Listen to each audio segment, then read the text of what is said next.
गौर से सुनिए मित्रों। शहर के शोर से दूर एक छोटे से गांव में रहता था पिंकू कुमार। एक शांत स्वभाव वाला लड़का, लेकिन उसके मन में हमेशा एक सवाल उभरता रहता था। मेरा मन मुझे समझ क्यों नहीं आता। कभी वह खुश होता, कभी अचानक उदास। उसे लगता कि शायद उसके भीतर कोई ऐसा रहस्य है जिसे वह अभी समझ नहीं पाया है। एक दिन गांव में घूमते हुए पिंकू को सड़क के किनारे एक साधु मिले जो कह रहे थे, अपने मन को समझ लो, भगवान को पालोगे। यह वाक्य सीधे पिंकू के दिल में उतर गया।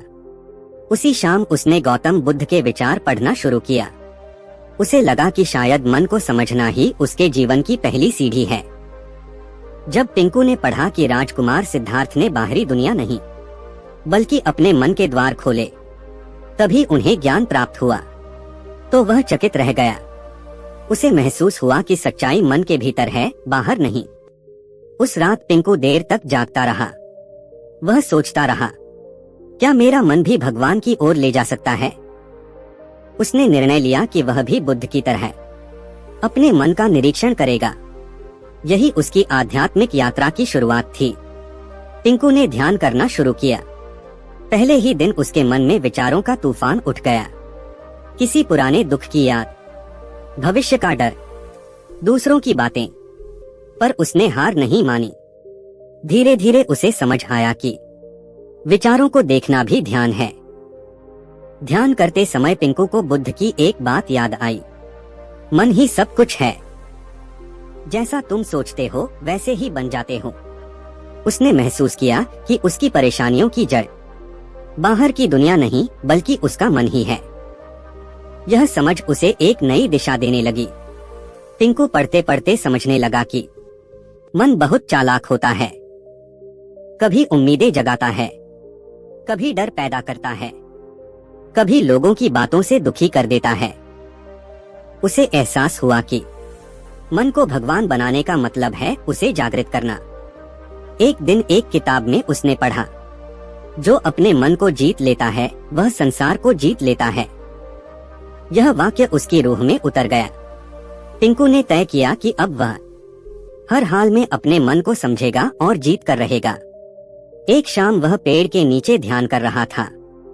हवा धीमी बह रही थी, पत्तों की सरसराहट शांति दे रही थी। अचानक उसे महसूस हुआ कि उसके भीतर कोई हल्की सी रोशनी फैल रही है। एक शांति जो उसने पहले कभी नहीं महसूस की थी। वह समझ गया कि भगवान की शुरुआत मन की शांति से होती है। उस दिन के बाद पिंकू का जीवन बदल गया। उसने बुद्ध की कहानियों को सिर्फ पढ़ना नहीं, जीना शुरू किया। उसे यकीन हो गया था कि उसका मन ही उसका सच्चा मार्गदर्शक है। और इस तरह उसकी ज्ञान, जागृति और मन की शक्ति की यात्रा शुरू हो गई। पिंकू अब हर सुबह जल्दी उठने लगा था। पहले जागते ही मोबाइल देखता था, लेकिन अब वह सबसे पहले 5 मिनट शांत बैठता। उसे समझ आने लगा था कि दिन की शुरुआत मन की स्थिति से होती है, और मन की स्थिति बदल जाए तो पूरा दिन बदल जाता है। धीरे धीरे गांव के लोग नोटिस करने लगे, पिंकू पहले जैसा नहीं रहा। अब वह कम बोलता, ज्यादा मुस्कुराता, गुस्सा कम करता और हर बात को सोच समझकर कहता।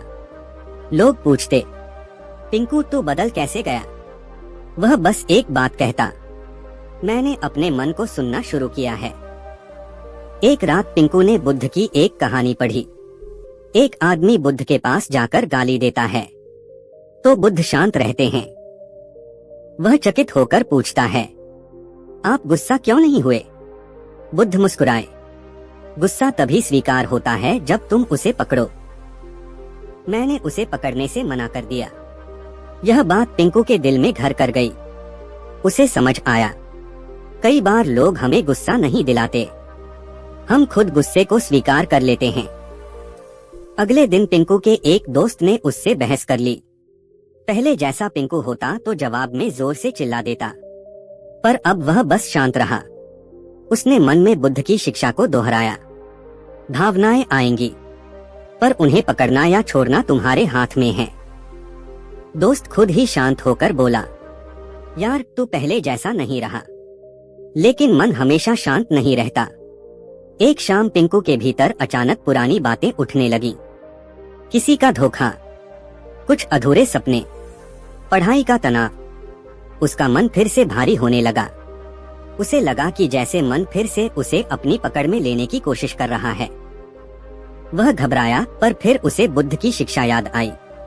विचार बादलों जैसे हैं, उन्हें आने दो, जाने दो, आसमान मत बनो। पिंकू ने मन में कहा, मैं अपने विचार नहीं हूँ, मैं उनके पीछे की चेतना हूँ। धीरे धीरे भीतर की बेचैनी शांत होने लगी। उसे एहसास हुआ कि मन को समझना आसान नहीं, पर हर दिन मन को थोड़ा थोड़ा जीतना ही भगवान की ओर एक कदम है। एक दिन गांव में एक वृद्ध भिक्षु आए। पिंकू उनकी आंखों में ऐसी शांति देखता है जो उसने पहले कभी नहीं देखी थी। वह उनके पास जाकर बोला, गुरुजी, मन को शांत कैसे रखें? भिक्षु मुस्कुराए, मन को जीतना नहीं, उससे दोस्ती करनी होती है। ये शब्द सुनकर पिंकू हिल गया। अब तक वह मन को हराने में लगा था, पर असली रास्ता था मन को समझना और स्वीकार करना। भिक्षु ने उसे एक सरल अभ्यास दिया। जब भी मन दुख दे, उससे लड़ना मत, उससे पूछो, तू मुझे क्या सिखाना चाहता है? पिंकू ने यह बात आजमाई, मन से सवाल किया, और उसे महसूस हुआ कि हर भावना कुछ न कुछ सिखाने आती है। धैर्य, संयम या जागरूकता। धीरे धीरे पिंकू को महसूस हुआ कि उसका मन अब उसका दुश्मन नहीं रहा। वह उसे समझने लगा, उससे बात करने लगा, और मन भी उसे धोखा देने के बजाय मार्ग दिखाने लगा। वह समझ गया कि मन को भगवान बनाने का राज उसे नियंत्रित करना नहीं, उसे रूपांतरित करना है। अब पिंकू कुमार का जीवन शांति, धैर्य और समझ की नई रोशनी में बदल रहा था। लेकिन उसकी यात्रा अभी पूरी नहीं हुई थी। वह अभी बुद्ध के सबसे बड़े रहस्य को समझने वाला था। अहंकार का अंत ही भगवान का आरंभ है। पिंकू की ध्यान यात्रा अब गहरी होती जा रही थी, लेकिन जैसे जैसे वह शांत होता जा रहा था, एक नया भाव भीतर जन्म लेने लगा। मैं दूसरों से बेहतर हूँ, उसे महसूस नहीं हुआ, पर मन में एक छोटा सा अहंकार पनपने लगा था। यही अहंकार उसके लिए अगली चुनौती बनने वाला था। वह फिर उसी भिक्षु के पास पहुंचा और बोला, गुरुजी, मैं ध्यान में बहुत आगे बढ़ गया हूँ। भिक्षु मुस्कुराए नहीं, बल्कि सख्त स्वर में बोले, जिसके मन में मैं आगे हूँ, वह सबसे पीछे होता है। पिंकू चौंक गया। उसे समझ में आया कि वह फिर मन के जाल में फंस गया था। गुरु ने उसे बुद्ध की एक कहानी सुनाई। एक साधु वर्षों से ध्यान कर रहा था। लोग उसकी प्रशंसा करते तो वह सोचने लगा, अब मैं ज्ञान के बेहद करीब हूँ। बुद्ध ने उससे कहा, जब तक मैं जिंदा है, ज्ञान दूर है। यह सुनकर पिंकू का दिल बैठ गया। उसे महसूस हुआ कि ज्ञान का सबसे बड़ा शत्रु अहंकार है। पिंकू अपने कमरे में बैठा सोच रहा था, मैं शांत क्यों नहीं रह पाता? मन को जीतते जीतते मैं खुद मन का खिलौना बन गया। वह दुखी हो गया, लेकिन यह दुख नया था। यह अहंकार को पिघलाने वाला दुख था। एक रात उसने गहरी सांस लेकर अपने मन से पूछा, तू चाहता क्या है? भीतर से एक हल्की आवाज आई, पहचान, सम्मान, सबसे अलग दिखने की चाह। पिंकू समझ गया कि मन बाहरी दुनिया से लड़ता नहीं, बल्कि स्वयं के अंदर छिपी इच्छाओं से लड़ता है। अगले दिन गुरु ने कहा, तुम्हारा मन भगवान तब बनेगा जब वह खाली होगा, और खाली मन अहंकार को छोड़कर ही बनता है। पिंकू ने समझा, उसे सिर्फ ध्यान नहीं करना, बल्कि अहंकार का त्याग भी सीखना है। गुरु ने पिंकू को कहा, आज से तुम सेवा करोगे। पिंकू ने सोचा, मैं सेवा क्यों करूं? मैं तो ध्यान कर रहा हूं। उसी क्षण उसे समझ आ गया, यही अहंकार बोल रहा है। वह मुस्कुराया और सेवा शुरू कर दी। गांव के बुजुर्गों को दवा देना, छोटे बच्चों को पढ़ाना, कचरा साफ करना, उसे महसूस हुआ कि सेवा मन को नरम बनाती है। एक दिन सेवा करते समय एक बूढ़ी अम्मा ने उसका हाथ पकड़कर कहा, बेटा, तूने आज मेरे भगवान की तरह मदद की है। यह सुनते ही पिंकू की आंखों से आंसू बहने लगे।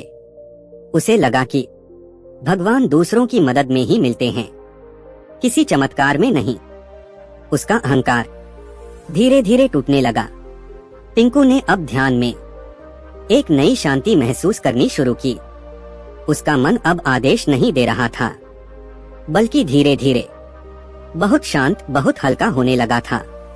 उसे महसूस हुआ कि मन शुद्ध हो रहा है।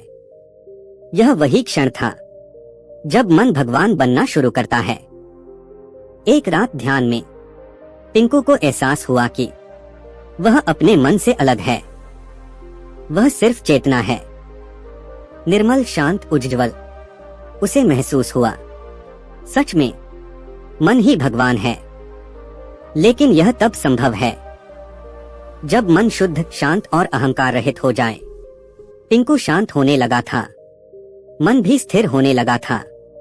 पर जीवन हमेशा आसान नहीं रहता।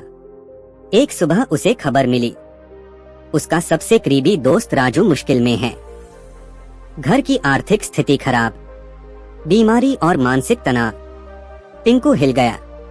यही वह परीक्षा थी जिसका सामना करने के लिए उसका मन तैयार हो रहा था। पिंकू का मन फिर बेचैन होने लगा। वह सोचने लगा, मैं किसी की मदद कैसे करूं? मेरे पास तो खुद कुछ नहीं। उसके भीतर दो आवाजें उठीं, एक डर की, दूसरी करुणा की। और यही दो आवाजें उसके मन की असली जंग का मैदान बन गईं। उसे अचानक बुद्ध की बात याद आई। करुणा वही दिखा सकता है जिसका मन अहंकार से मुक्त हो। पिंकू ने सोचा, अगर मैं सच में मन की शक्ति सीख रहा हूं तो मुझे यह साबित करना होगा। किसी को सहारा देकर। यह विचार उसके अंदर नई रोशनी लेकर आया। उसने तय किया कि वह राजू की हर तरह से मदद करेगा, चाहे समय लगे, पैसा लगे या शक्ति, क्योंकि बुद्ध की राह पर चलने का पहला कदम है दूसरों के दुख को अपना समझना। पिंकू राजू के घर गया। उसकी माँ बीमार थी। घर में दवाइयाँ नहीं थीं, रसोई में खाना भी नहीं था। पिंकू ने तुरंत बाजार से दवाइयाँ लीं, खाना बनाया और राजू की माँ के पास बैठकर उन्हें सांत्वना दी। उसके अंदर एक अजीब सी शांति फैलती गई।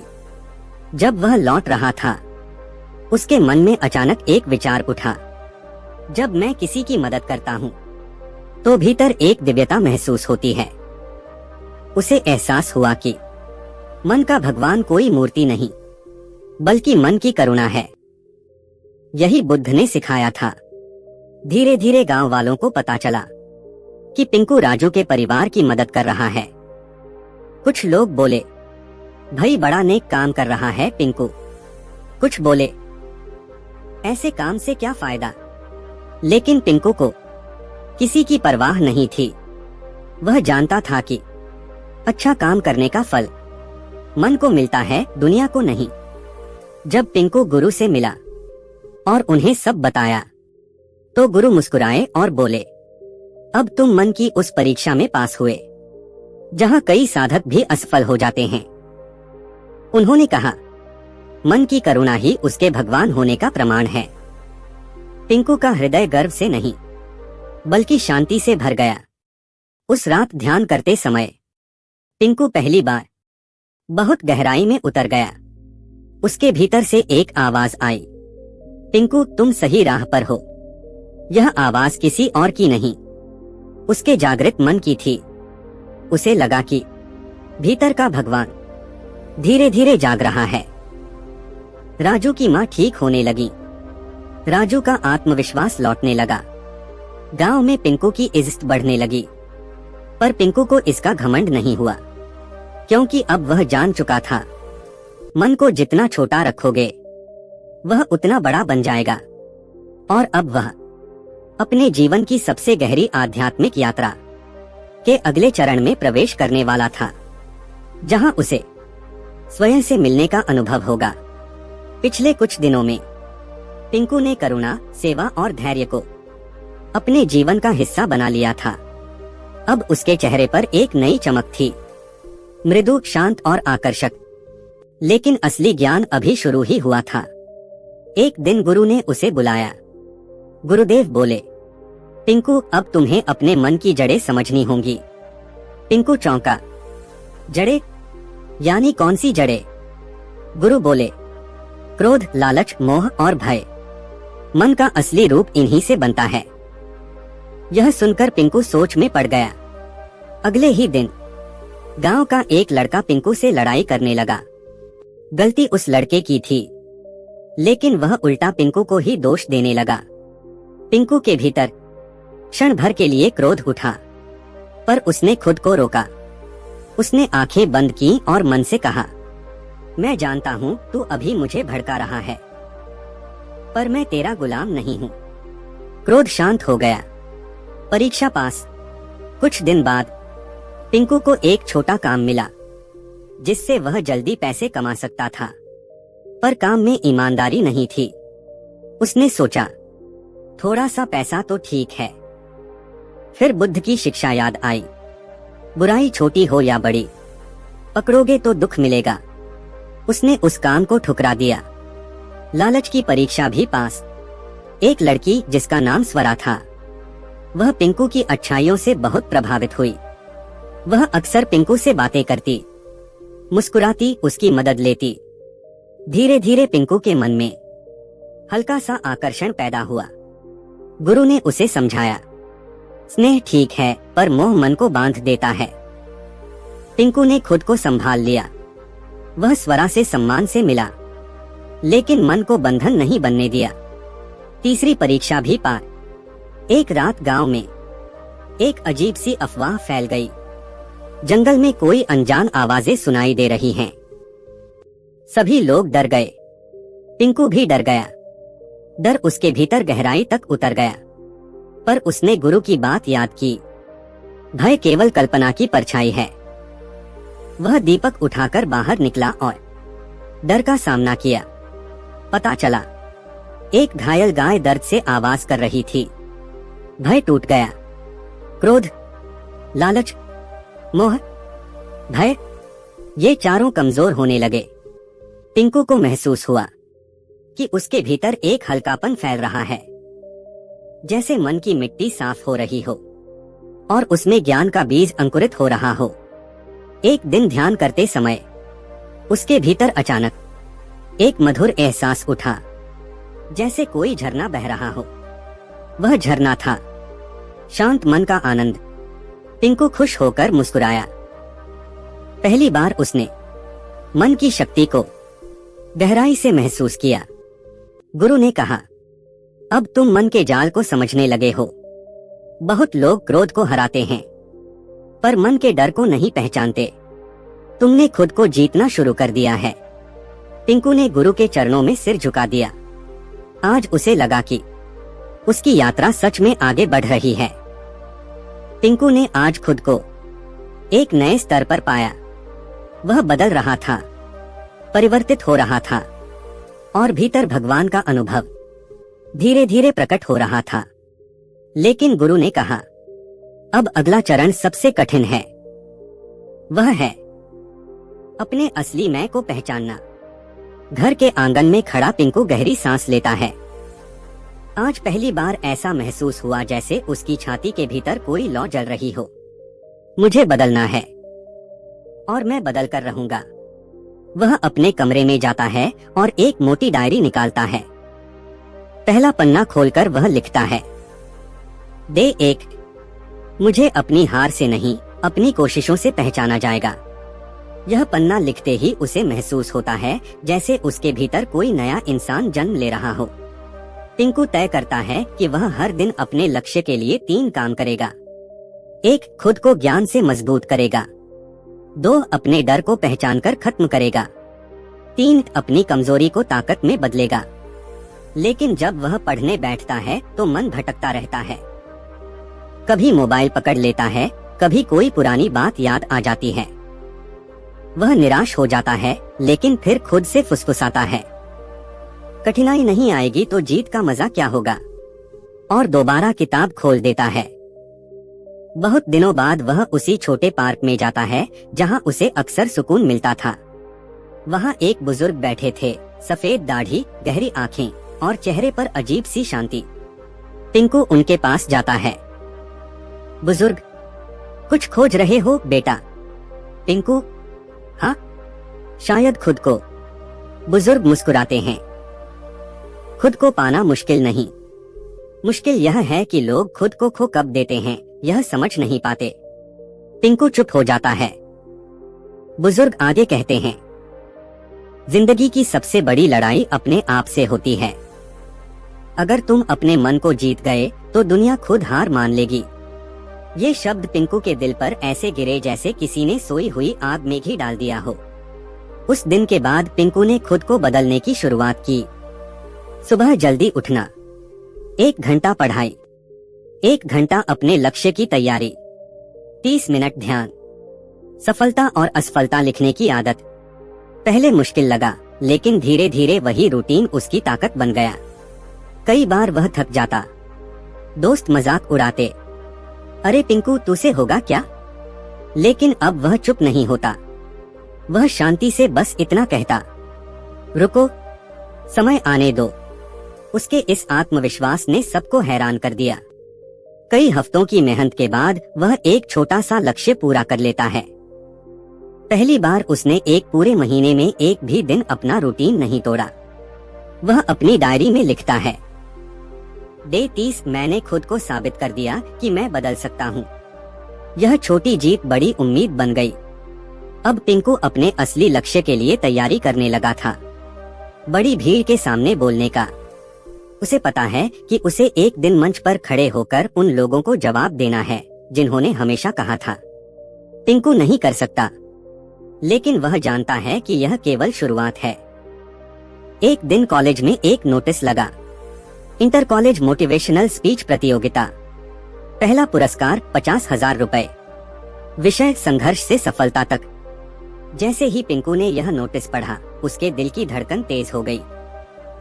यह वही मौका था जिसके बारे में वह सोचता रहा था, मंच, भीड़ और खुद को साबित करने का समय। लेकिन उसी पल एक डर भी मन में आया, क्या मैं कर पाऊंगा? पिंकू को याद आया कि जिंदगी में वह कितनी बार इसी डर के कारण रुक गया था। बार बार दिमाग में एक आवाज आती, लोग हंसेंगे, असफल हो गया तो मेरा भाषण कौन सुनेगा? लेकिन फिर उसे पार्क वाले बुजुर्ग की बात याद आई, अगर मन को जीत लिया तो दुनिया खुद हार मान लेगी। पिंकू ने गहरी सांस ली और फॉर्म भर दिया। अब वक्त था तैयारी करने का, लेकिन यह आसान नहीं था। शब्द उलझ जाते, आवाज कांपने लगती, दिमाग खाली हो जाता। आईने के सामने बोलते बोलते पसीना आने लगता, लेकिन वह हार नहीं मानता। हर गलती, हर डर उसे और मजबूत करती। वह रोज अपनी डायरी में लिखता, मैं कर सकता हूँ, मैं करूँगा। एक शाम पिंकू कॉलेज ग्राउंड में अकेले अभ्यास कर रहा था। तभी उसकी क्लास की एक लड़की सृष्टि उसके पास आई। सृष्टि, तुम बहुत अच्छा बोलते हो, लेकिन तुम खुद अपने ही शब्दों पर भरोसा नहीं कर पा रहे। पिंकू चौंक गया। तुमने सुना था? सृष्टि मुस्कुराई, हाँ, तुम्हारा डर तुम्हारी आवाज को रोकता है, लेकिन तुम्हारी आंखों में एक आग है जो डर से बड़ी है। यह सुनकर पिंकू को पहली बार लगा कि शायद वह वाकई खास है। उस रात पिंकू सो नहीं पाया।